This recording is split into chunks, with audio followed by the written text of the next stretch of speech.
it's Sunday afternoon and it's Kim Adsit from KinderGals. I have a little bit of a raspy voice. I don't know, I don't feel bad, but I lost my voice while we were on vacation this week. So I'm going to do my best to talk clearly enough for you to understand.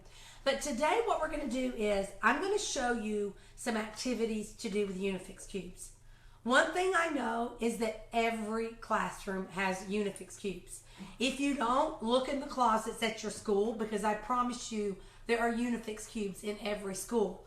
Unfortunately, all we used to know to do with them was to make patterns. So what I've done is I've come up with activities that you can teach all the different standards. That way we can use those Unifix cubes all year long. So the first one I'm going to show you is the data. So here's what we did. Well, first of all, you're going to notice that all my direction cards are yellow at the top, because what I've done is I've made all the ones for pattern block one color at the top, all the ones for Unifix cubes another color at the top, and Michelle and I are currently working on coming up with activities to use with our colored tiles, and there'll be another color at the top. Makes it real easy for the kids to get the cards back with the right manipulative. But here's what we're going to do. We're going to give the kids a pattern card, and we're going to give them a strip of paper. And this is important because we only want the pattern a certain length, okay? So then what the kids will do is they'll make the pattern the length of the strip. Now I went ahead and made the pattern so that we could speed things up here a little bit. Then what I'm going to do is I'm going to take the pattern apart. Now somehow I managed, even after I thought I had everything together, to not get here with my graph paper. But that's all right. We'll pretend that we're on a graph. And I'm going to line them up. Okay, just like if it was on a paper graph, because I do give my kids a graph. I don't expect them to be able to get this lined up. Okay. All right. Now, our graph ended up where it has the same number in each row. So here's what we're going to do. We're going to take our crayons. First, let's take our marker. All right, and we're going to color the blue. So here's our blue. All right, and then we took 1, 2, 3, 4, 5. So then right there in the box, we'll write the number 5. Okay, you see that right there? And then I'll repeat that for each of the colors. Okay? Then what I'll do, after I've done that for each of the colors, then I'm going to come down here and I'm going to color in the graph. Now, if you were doing like an A, B, B, C, A, B, B, C, A, B, B, C, your pattern is not going to come up as an equivalent pattern. All right? So I've colored it in, so I'll repeat that for all 3 rows. Then the kids can come over here and write their analysis of their graph. Real easy graphing activity that uses another good math concept of making patterns. Okay, the next one I'm going to show you is a subtraction one. This is called build and subtract. And here's what I did. I looked through my clip art and I found pictures of things I thought I could make with Unifix cubes. Like here's a chair, a house, there's a giraffe, and a window, a cactus, a desk, a slide, and a flower box, okay? So what the kids do is they pick a card. So I'm using this recording page. So I'm going to pick the desk, and I'm going to make it with my Unifix cubes. Now, I tried to get real organized here, but I didn't get out these cubes. So let's see if I can get this built here. 1, 2, 3, 4, 5. So I need 5. That is an old-time house phone that you hear ringing in the background. We're still from the old school of having a house phone. All right. So I've used this, and I've built it with my Unifix cubes. So let's see if I can hold that up to show you. So see, there's my chair. All right, just like my pattern on my card right here. Okay, then it says I need to roll a dice. So I'm going to roll my dice. It lands on 6. So that means I have to subtract 6. Well, first let me do this. Let me count how many it took. 1, 2, 3, 4, 5, 6, 7, 8, 9. So in the first box on my recording page, I need to write a 9. All right, take away 6. So I'm going to take away 6. 1, 2, 3, 4, 5, 6. And then I look to see how many are left. And then that's my answer. Now, the kids don't care anything about subtraction, right? Here's what they want to do. They want to build these cards. So this is a great hook to get the kids to come over and build and do the subtraction activity. Now, here's another one that is a pattern activity, and it's for addition, all right? So here's what we're going to do. We're going to pick a strip, and there again, if you only want them doing sums to 5, you're going to give them a really short strip. Be sure the strip doesn't go any more to 10 if you're kindergarten. If you're first, you can have up to 20 if you're doing sums to 20, okay? All right, so what they're going to do is they're going to take a pattern card and they're going to build the pattern. So mine is orange, brown, orange, orange, brown, orange, orange. And I want it the length of my strip. If I can get it together here, right? Okay, and that's the end, all right? So then what I'm going to do is I'm going to record my answer. And the way I'm going to do that is I'm going to use these paper squares and I'm going to glue down my pattern. I just did something I would die if my kids did, but it sure does make it faster. You know why they do that long strip of glue. All right, so I'm going to glue my pattern down. All right, and you can tell I cut these squares in a hurry because they're not all perfect squares, but that's okay. Okay, 3, 4. Okay, now I'm going to take my pattern apart and I'm going to sort my colors.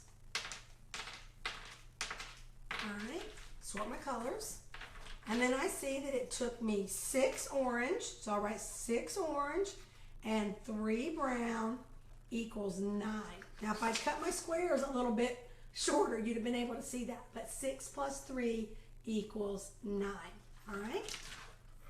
So they're still getting practice making those patterns, but now they're using it as a way to solve an addition problem. All right, this is a number combination activity. It's called climbing ladders. And here's what we're going to do. We're going to give the kids a 5s frame. It's just a ladder that has 5 squares on it, okay? So they roll the dice.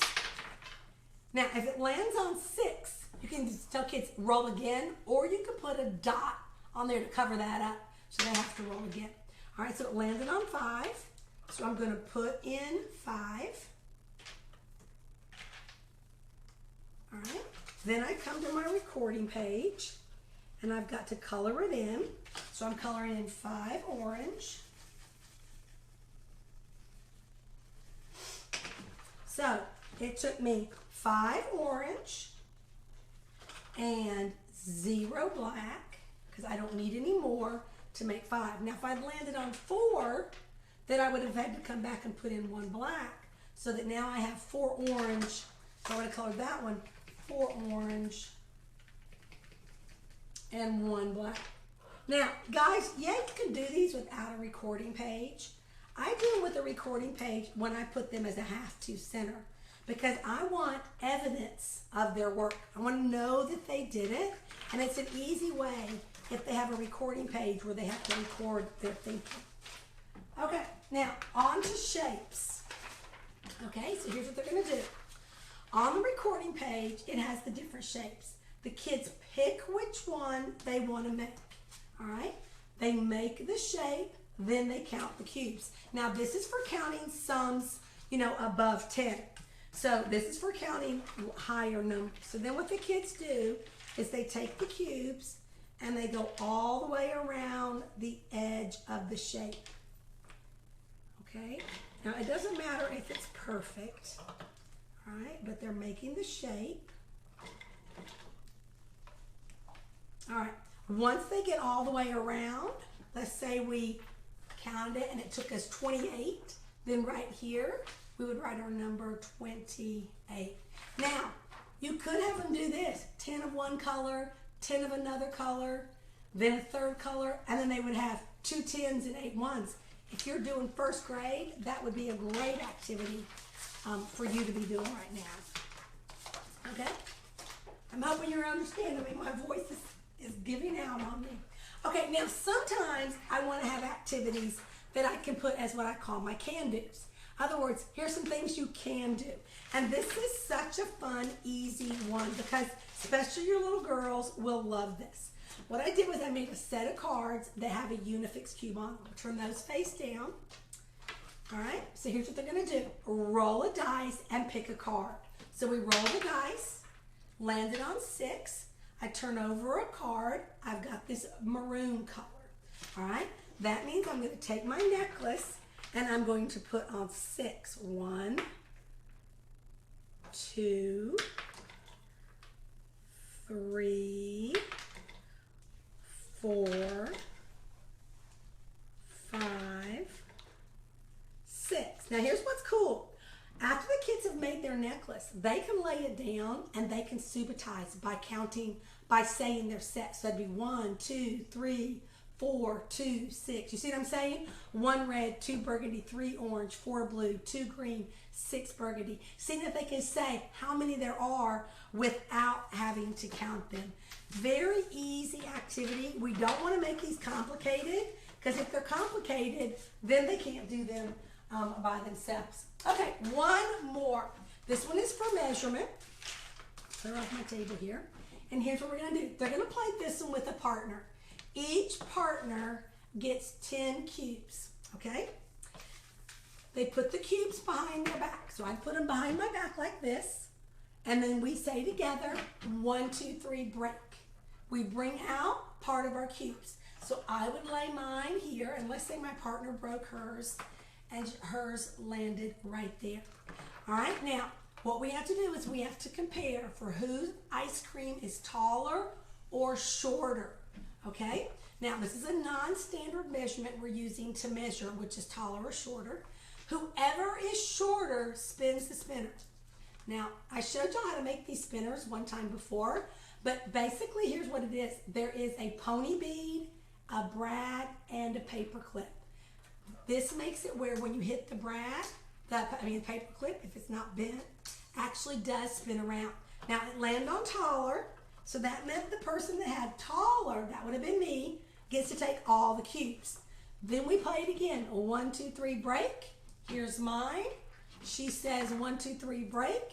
Here's hers. Now, they're equal. So that means we have to go, both of us, and break again. So let's say we did, and she broke off that many.